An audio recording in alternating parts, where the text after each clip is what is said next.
Trudy, that National Cabinet, it was called for by Sussan Ley, who joins us now, the Deputy Opposition Leader. Thanks for joining us, Sussan Ley. You did say there needs to be National Cabinet. Those leaders will be meeting on Wednesday. Do you welcome the urgency around it? Obviously, something needs to be done and it can't wait. Yes, I do, Kieran, and having called for it last week, and many others have been calling for strong leadership, determined action and an approach that crosses all levels of government, because we know that when you have been touched by domestic violence, or you know someone who has been murdered, and women have been murdered this year in, unfortunately, numbers higher than ever before, the families, the loved ones, they know what the answers should have been. They know what needed to happen to protect their loved one, but they don't see those actions taking place in their communities. I was at Cobram in regional Victoria yesterday with local member Sam Birrell, and we stood and listened to so many women just step forward and tell their story. It was incredibly sad. It was incredibly distressing. And organisers who've put these rallies on, like Sarah in Canberra and Ash in Cobram and many others around this nation, they have overcome great anxiety to do this and to stand tall and stand proud. So it's those women that we need to be thinking of right now. Indeed. What can and should be done in the short term to try and deal with this scourge, this escalating crisis, as you rightly point out? Twice as many women have been killed this year in relation to domestic violence than this time last year. Kieran, I think we've done well in terms of breaking the silence on this issue, but we haven't done well in breaking the cycle. So thankfully, people do speak up. Breaking the cycle involves many things, but I have talked often about building empathy in young men. Access to violent pornography pulls young men's minds in the opposite direction, and I think it causes great harm. And there's lots of research on this, and there are powerful women, including Chanel Contos, who talks about this, and there is an evidence base being built. We have to intervene early to support young men in their development so that they don't see women in the way that they do and treat them the way that they do. I'm really worried too about the regional nature of this, because so many of these women who've lost their lives have come from regional areas where there are two factors at play. One is that you can't speak out because people know who you are. You become visible, and you can't step outside the bounds of family and community and sometimes tell it like it is for you. And also, of course, the services are just not there. So much of that service delivery, which comes from state government and is often funded by federal government, needs to be examined and improved. Yeah, and that's such a good point. I heard one regional advocate recently just also making that simple point that you can't hide in a small place. It's a devastating situation, and we can tell our young girls to not accept disrespect or not accept any show of violence. But as you rightly point out, it's the boys and the men that are perpetrating this. A lot of the women who spoke yesterday said they were sick and tired of being asked to change their behaviour, account for the behaviour, tell their story, be the one in full view of community and what its judgments are when they have done nothing wrong.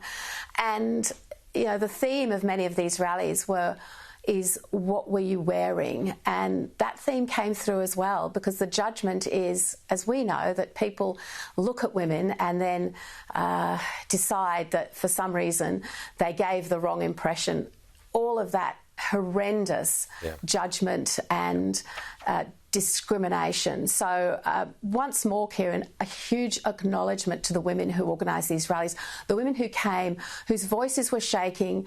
One yesterday had not been able to speak at a rally in her own town because as she looked out at the crowd, she saw the people who had walked past her in her pain only months before. So she came to this rally and she stood there, her voice shaking, and she said her piece, and it was incredible. And we have to go. We have to use these women's voices to take this to a level of leadership and application of public policy and funding. Yep. The Prime Minister has called this National Cabinet. Government is hard, leadership is hard. I hope he's up to it. People are watching. Yeah, indeed, and a lot of men were there, including the Prime Minister. You would welcome that, and I don't want to get into the weeds of this issue, unfortunately, that has evolved with the organiser of the Canberra rally, but the Prime Minister clearly, understandably, he doesn't want to get in a tit-for-tat with someone who is a victim, a trauma survivor herself, but he was there. He did show up, and like it seemed like a lot of men around the country, Sussan Ley, you'd welcome that, wouldn't you? Well, I spoke to a man yesterday who told me how he'd held his dying wife and she died from a disease, not domestic violence, but just how much he treasured her and their relationship over decades. And he looked at me and he said, I just don't know how a man can treat a woman like this. I just don't understand. And, you know, there were tears in his eyes. So we know that there are fantastically positive, good men who do intervene when they hear other men. But if you think about a crowd and one man's voice that puts a woman down and others do nothing, it's the standard you walk past, it's the standard you accept. Yeah. So the work that's been done by organisations such as Our Watch, and remember that the federal government's approach is often around prevention, is to go into the footy change rooms, to go into the clubs, to go to where young men gather, particularly in rural and regional areas, and just talk about this so that they understand how that slope from disrespect can lead to poor behaviour and then violent behaviour, and the consequences, unfortunately, that we have seen. One of the things that is, if you deal with equity in our community, and one of the things, and I know you've had similar experience over the time, you see in feminised workforces with childcare workers, for example, do a really important role but get paid pittance. Is the ACTU right to be calling for a 9% increase in their pay? Look, they've put a submission in with that number. I note that AIG, ACTU and other organisations have said that lower numbers are going to be a challenge for the businesses involved. I want to know what the Prime Minister and the government's numbers are. I want to know what their approach is. It's the government that is supposed to run the country, not the ACTU.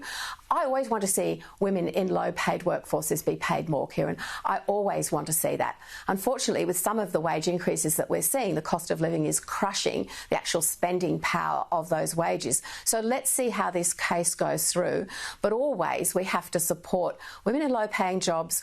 We have to support the small businesses that actually need to have the money coming through the door to make them viable, to fund a pay increase if that is indeed what the Fair Work Commission decides. And on the budget issue, I know that you and Angus Taylor and the Coalition are saying that there needs to be restraint and structural surplus as opposed to just a windfall surplus. But at the same time, there needs to be efforts to deal with people, cost of living crisis, response on energy and so on.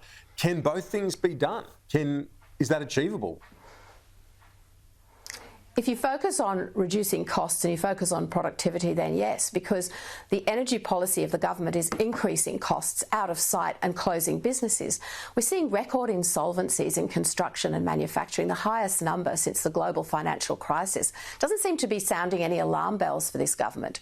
So just to produce a number that looks good on the day, but not have, as you said, the structural foundations in place for a sustainable, well-managed economy that actually brings inflation back. I mean, that's what we'll be looking for in the budget. Remember, when you hear these inflation numbers, sometimes people hear the number 3%, they think things are staying the same. They're not. It's 3% on 3% on 3%, and sometimes higher. It's the cumulative effect.